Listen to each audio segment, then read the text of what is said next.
Good Wednesday morning. It's July 15th. I'm meteorologist Craig Moeller, and this is the Weather Desk. I'm glad you found us here, and we're going to talk about today's top weather headlines. A lot of interesting stuff going on, some potentially really bad stuff for parts of Texas. We'll talk about that. Tropics starting to pick up, and a brand new development. We're going to jump into that as well. The headlines today, we're going to really key on this flood and potential flooding trouble that is developing across Texas. The same area that was hit a year ago, July 4th, Kerr County, Texas, under flooding. You know, those concerns and obviously the tragedy at Camp Mystic. Now this year, the same area facing more flooding and extensive flooding just down to the south of that. We're also going to talk about these wildfires in North America. We've talked about some of the fires that have developed out in California, out into portions of Idaho, Colorado. They've been seeing some wildfires, but there's also Canadian wildfires that are generating a lot of smoke that is finding its way into the eastern U.S. and including Hampton Roads. We've got dim sunshine right now. We'll talk more about that. We'll also talk about the heat that is ongoing, dangerous heat out west. As I mentioned, we're tracking tropical activity. We have a new storm in the Pacific, the Eastern Pacific, and a new area we're watching in the Atlantic as well. We have a conversation that Tim actually did. Tim Pandages, our chief meteorologist, talked on Hurricane Hub Live with the Virginia Beach Department of Emergency Management on the city's preps for the upcoming hurricane season, what they're doing, what you need to do at home. We'll talk more about that. We've got Weather at the Table. This is a cool new series that Evan's doing where he talks about weather and the impact on what we actually find on our dinner tables a lot. Think about that. Some things are pretty obvious. You know, you have drought or you have too much rain that can lead to issues that can affect your dinner table. But this one's really interesting, how weather helped develop barbecue. We'll talk about it. It's really an interesting tie-in here. And then we got to get ready for the heat. A lot of that upcoming. It starts today but continues through the weekend and into next week. So these are the topics we'll be getting into. Let's start off down in Texas with those heavy rains. And you can see right now, very heavy rain across central and especially southern parts of Texas. This area is under the gun. We'll take this full if we can. If I can get my director to take this full screen, because I'm actually going to walk over. This is a new tornado warning that just popped up. So as we take a little closer look at this, I want to just put that information up as we zoom in. This one just out north of San Antonio. We're going to manipulate this live. That's one of the cool things about doing this. The Weather Desk, we can do this on the fly. So this is a new tornado warning, and it will run until 9:30 Eastern, 8:30 Central. You can see about 21, almost 22,000 people affected by this. Bulverde, Fair Oaks Ranch, Shavano Park, Timberwood Park, some of the communities there that are under this tornado warning. So we take a look at this again. We've had numerous flood warnings and advisories out down there, but as you can see, there is this one area with a potential rotating cell. There was also one earlier down to the south of that, but it's all been radar indicated that we were seeing earlier this morning. As you take a look down towards Uvalde, Utopia, Kerrville, again, Kerrville, right there, Camp Mystic in Kerr County. This was the area that was just tragically struck with the flooding in 2025, and now more heavy rain coming down there, and it doesn't look like it's going to end anytime soon. They have the potential, this extreme risk of flooding from the Weather Prediction Center. You can see there is a likelihood of it in this area shaded in yellow. Then you get into this red, very likely they deal with flooding, and then extreme concerns, extreme risk of flash flooding in this area. So again, specifically Kerr County just off a little bit to the north of that, but just to the south and southwest of that, you have this extreme area where flooding is going to be very likely. You're also going to see potential likely flash flooding back across parts of Arizona. You'll notice that threat still very high tomorrow, and even into Friday, you've got this area. So this is why we are so concerned with this, and we'll continue to watch that. In addition, you know, we've not only been seeing the flood watches, but there's been heat, there's been all kinds of issues. So we have flood watches that are going to be in place, numerous advisories and warnings, as I just showed you. There are more than 6 million people in central and southwest Texas under those watches and advisories and warnings. In addition, flooding isn't the only concern today. Dangerous heat and those wildfires I was talking about, they're prompting alerts for several other states. Reed Binion has a closer look at the severe weather impacting the nation from coast to coast. As much rain as we've gotten and as dark as it was, I mean, it's pretty obvious that that's just an unfortunate event. A Texas resident reacting after a truck got partially submerged after being swept up in high water Tuesday. Heavy rain triggered dangerous flooding across parts of the state, prompting dozens of rescues. At least 45 people had to be pulled from the floodwaters. Texas Governor Greg Abbott issued a disaster declaration for 59 counties. Some of the hardest hit areas are expected to see more flooding in the coming days. To the west, in California's Bay Area, a different problem. This is something we do as a last resort to prevent a wildfire ignition. With temperatures soaring, utility giant PG&E is warning that protective power shutoffs are likely as the heat combines with dry, windy conditions. With the high winds, we can see vegetation, trees, debris coming into contact with our power lines. This amid wildfires already burning in the state.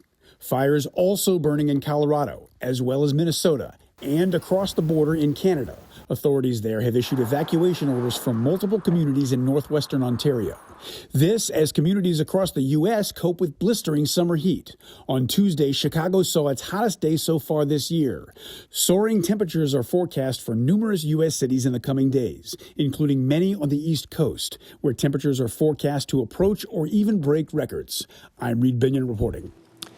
And we'll take a look at that heat wave again. Interior portions of California, very hot. Phoenix up to 107, 103 in Vegas, 99 in Salt Lake. Again, extreme heat there. Billings, Denver, Bismarck into Minneapolis and Omaha. Those 90s all the way up to the Canadian border. So a lot of heat out there. And we have more extreme heat warnings for Southern California. You can see these areas, including Los Angeles, areas just inland, just off the coast from San Diego and Oceanside up through Santa Barbara. We've got the heat advisories in place for North and South Dakota, parts of Montana and Minnesota, as well as western parts of Wisconsin, also under the extreme heat warnings. And we've got more advisories with the heat warning back across portions of the Northeast. I'll tell you, central New Jersey back towards Philadelphia under this extreme heat warning as well. And areas just to our north continue under a heat advisory. That includes Accomack, back over the northern neck and parts of the middle peninsula. We've got the heat. It is widespread. So this heat wave is adding another challenge for communities. Many of those communities out west still recovering from the wildfires. In Altadena, California, rebuilding communities following that Eaton fire, which was sparked in 2025. Some survivors are still living in RVs with little shade and no air conditioning. Jasmine Veal has more. This is nice and... When the temperature climbs, Mike Curran has found his own way to cool off. Oh, that's delightful. Delightful. Yeah, otherwise I'd bake. I'd heat stroke here. Behind his RV, a stock tank filled with cold water has become his escape from the relentless heat. He lost his childhood home in the Eaton fire, and after a year renting elsewhere, Curran just moved back onto his property in March to live in this RV. The canopy helps a lot, but it's so hot. There is no electricity, so he bought a solar panel, but it's not enough to give him air conditioning. Once by the afternoon, you can't stay in here. Right. And after the fire, there are far fewer trees to provide the shade that once covered the neighborhood. It wasn't just my trees, but my neighbor had a huge Aleppo pine. Curran says all of these challenges have taken a mental toll. Sometimes I find myself forgetful, or even just getting dressed sometimes takes longer than it should. At the same time, construction crews are racing to rebuild homes before the next rainy season, working through triple-digit temperatures. Well, being on the roof, yeah, all day, no shade, no nothing, just. And with the black paper, it makes it double the heat. For homeowners like Mark Lansdowne, who is helping rebuild his mid-century modern historic neighborhood, pausing construction isn't always an option. As we get into the summer, well, it's hot, it's getting hotter. And I really feel for the guys. Actually, I'm meeting with the roofers today, and roofing is tough when it's hot. Every day of progress brings them one step closer to getting back home. It's really nice to be home. And surviving this heat has become just another hurdle in a recovery that's already tested this community in countless ways. That is a tough road, and we wish them the best as they continue to recover. We've talked about the western wildfires a lot, but I also wanted to draw your attention to several massive Canadian wildfires, and some of these have been producing so much smoke that it's not just impacting Canada. Again, it's wafting down into the northeast U.S., and I want to talk to you about that. Here we've got a few wildfires and brush fires across parts of Virginia with some low-level smoke that's been out to the west. That's not really impacting Hampton Roads so much, but we do have, despite the good air quality here at the surface, I want to let you know that we do have a lot of smoke aloft, and I wanted to show you a picture of the sun. I took this morning just outside the studios. Looking up, you could see this kind of haze across the sun. That's looking directly at the sun, and that's high up. Normally, you couldn't look at the sun, but there was so much smoke in the mid and upper levels of the atmosphere that has kind of dimmed the sun. And you can see, again, that's some of that higher level, kind of moderate density smoke. There's really heavy density off to the north. You see some of that smoke really, really thick off to the north. We're going to see at times maybe a little bit of improvement, but when you look out there and you see that sunshine kind of filtered, that's what's going on. It's the smoke. All right, very quickly, just want to let you know just some spotty areas for severe weather threats. Nothing really that elevated, but there might be a little bit of hail up across northern parts of New Jersey into New York State. That includes the Big Apple back over through Long Island and then back down across Texas. We do have that slightly elevated tornado risk. All right, we're going to take a quick break. When we come back from the weather desk, we've got the latest on the tropics, and things are heating up. Plus, with the hurricane season underway, we are hearing from the director of Virginia Beach's emergency management about how they work year-round to keep you safe.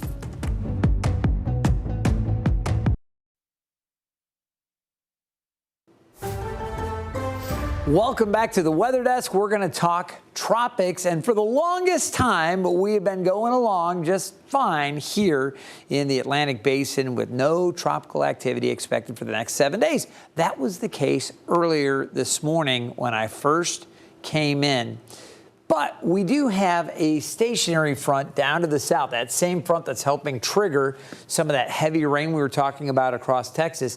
It's down here, and as this settles a little farther to the south, there is a slight chance, at least historically speaking, when these frontal boundaries kind of die out sometimes with the decaying front, you can get an area of low pressure that forms somewhere along that front, and those, if the other conditions are favorable, you can sometimes get some tropical development. So the Hurricane Center is giving this a 20% chance for development over the next 7 days. I can tell you when I come in, I always look at the extended global models, the Euro, the GFS always, and then sometimes I'll look at the Canadian or I'll look at some of the other models that are available longer range. None of them are really going crazy with anything here. I will say one of the models was producing a little more intensity and maybe a little bit of organization right in this part of the Gulf. So we'll continue to watch this. Again, just a 20% chance, and we're not seeing anything that is showing any signs of development right now. It's actually pretty quiet, but out over the next 7 days, there's at least a chance. Now, the rest of the basin is quiet. I will tell you there's more dry air and more Saharan dust set to roll across the main development region, eventually over into the Caribbean as we get into the 20th and 21st. But you'll notice not as much of that in the Gulf or off the southeast coast. We've got another plume set to roll out by the end of June here coming off the African coast. So we're doing okay. Here we have our new tropical storm. This is Alida, and Alida is at 5 a.m. just a minimal tropical storm, winds of 40 miles per hour, but it is forecast to become a hurricane. It is not a threat to land. Aside from that system, you take a look at Hawaii here, 2 areas below to the south of Hawaii, both of those with, well, this one has a moderate chance. This one now with a lower chance down to 30%, the development. There's another area that could form on the heels of Alida This next one has a 70% chance. So we knew in this developing and strengthening El Nino that the eastern Pacific tends to get a lot more active while the Atlantic basin tends to be much quieter. That's what's been playing out so far. But of course, with that threat of tropical development, it's a good reminder you always have to be ready. And while there's nothing right now expected to directly threaten us in the immediate future, emergency officials are already preparing for what could come. Now, Chief Meteorologist Tim Pandagis sat down with Virginia Beach's Director of Emergency Management on Hurricane Hub Live for a closer look at how crews are getting ready for the season. Being an emergency manager, you are planning for scenarios that we hope to never have to deal with. What is the top scenario that you guys are planning for all the time at your emergency operations center that you are hoping residents will never have to experience? You know, I think it's any of those big storm impacts. You know, we're uniquely positioned. So obviously, I think worst case scenario would be that direct strike from a pretty strong hurricane, you know, whether that's that Cat 2, Cat 3, or even a strong Cat 1, but that direct impact coming across the coast and directly over us with the eye.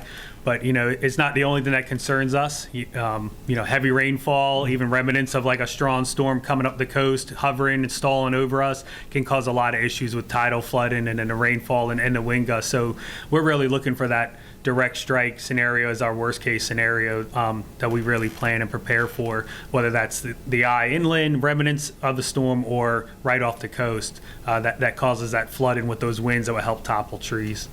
Now, when you're going about planning for these scenarios or these events, what are some of the biggest mistakes that you see residents making when they themselves are trying to plan for some sort of storm impact or anything like that? Yeah, I think it's just not taking it seriously. Mm-hmm. You know, complacency. We don't get hit as much as some place maybe on the Gulf or in South Florida. We don't get as many close calls even. So a lot of, you know, there's a little bit of complacency there, or won't be here, or it's not going to be as bad as they say it is. So it makes it a little challenging of, you know, we don't want to overreact either, but at least, you know, considering what those impacts could be and having at least a plan that makes sense for your family or your situation, knowing what you would do or who you can call and where you can go in case that worst case scenario does come true. Now, when there's a storm knocking on the door, what are some of the biggest, you know, forecasting challenges that you guys have to deal with? Is it the storm surge? Is it the tidal flooding? Will it be the impacts from gusty, damaging winds causing power outages? What do you see as the biggest threats? You know, the biggest threat's probably going to be that flooding with the gusty winds. You know, you don't know what trees are going to fall down and where those power outages might be or what roadways could be impacted. But, you know, when you look at how quickly some of these storms develop or the forecast changes, it really is dependent on how much rainfall we're going to get. Is it 3 inches or 8 inches? You know, depending on how fast the storm comes and then what the tides are going to do. You know, we can see a lot of Back Bay flooding, Pungo area flooding from, you know, the sound up with those southern winds. But as the storm moves up and off the coast, then we can see that north end flooding into the Chesapeake Bay and our northern sections. That can really complicate matters days even after the winds die down and then hold that rainfall pooled up in the city, impacting travel and infrastructure. So that's really our greatest challenge, is trying to decide what areas are going to be impacted and how, if it's the winds or the rain and the flood, and then making sure we're positioning the right resources in those positions. It's always good to know that we have so many great emergency managers and teams across the area that are watching out for the best interests of Hampton Roads. I hope you enjoyed that little snippet from Hurricane Hub Live. Remember, you can always catch more interviews like that and track the tropics with 13 News Now Weather. Our team does it weekdays at 8 p.m. Tim Pandagis does a phenomenal job. It's on the 13 News Now app, and it's free to download to your TV. Excuse me. All right, very quickly, just want to remind you there are a couple of things you can do right now. And again, this is the time to make sure you know what your vulnerabilities are, determine your risk from water and wind. Begin preparing now before a storm even threatens the area. You want to make sure you've got a plan in place. Learn how to understand when there are hurricane forecasts and alerts issued, and learn what to do before, during, and after the storm. We're going to take another break. Coming up, barbecue is known as the summer staple, but you might not know that climate, forests, and community help shape the tradition. We explain next in the Weather at the Table.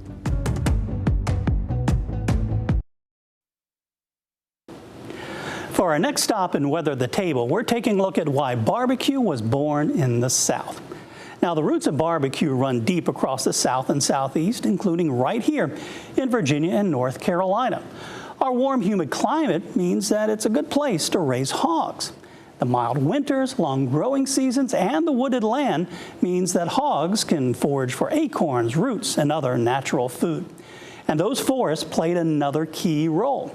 Hardwoods like oak and hickory provided the fuel for those barbecues. It's burned down to coals for that long, slow cooking process that gives barbecue its unique flavor. Here in Hampton Roads, we sit between two great traditions. In Virginia's Tidewater region, we have some of the earliest ties to Southern barbecue, with large cuts of meat cooked over open pits for gatherings and celebrations. And of course, Eastern North Carolina has become well known for a whole hog barbecue, hardwood smoke, and that unmistakable vinegar and pepper sauce. So barbecue was born in the South because we had the right ingredients: climate, forest, hogs, and the key, community. Around here, it's geography, climate, and history that's on a plate. Welcome back to the Weather Desk. I'm meteorologist Craig Moeller. The forecast for Hampton Roads, all about the heat. Temperatures today into the mid-90s. We have that smoky sky right now, kind of making for some hazy sunshine. We'll see plenty of sunshine later this afternoon. Still some smoke out there. Get ready, more heat tomorrow and Friday. Chances for afternoon storms late Saturday and Saturday evening, and again Sunday afternoon. So we're going to be watching for that. The heat's going to be with us for a while, so take it easy out there. That's going to do it for this edition of the Weather Desk. We'll see you next time.